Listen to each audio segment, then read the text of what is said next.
علیکم جی، آپ دیکھ رہے ہیں سٹی 11 نیوز پاکستان HD۔ چونیا سے خبر شامل کرتے ہیں۔ ہمارے نمائندہ ڈاکٹر محمد ایاز منیر کی رپورٹ کے مطابق چونیا سے اہم خبر آپ کو دے رہے ہیں کہ تحصیل چونیا کے نواحی علاقہ وانگ کھارا میں قبضہ مافیا کا راز عروج پر، ضلع انتظامیہ کا نوٹس لینے سے انکار۔ قبضہ مافیا گروپ نے دہشت گردی کی انتہا کر دی۔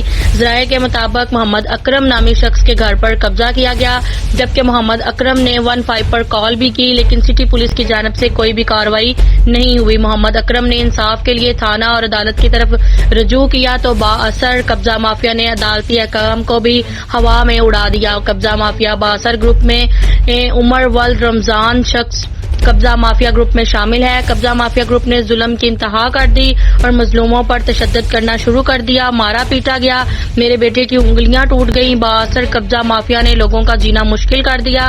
متاثرہ لوگوں کی ڈپٹی کمشنر وزیر اعظم پاکستان اور وزیر اعلیٰ پنجاب سے فوری نوٹس لینے کا اپیل۔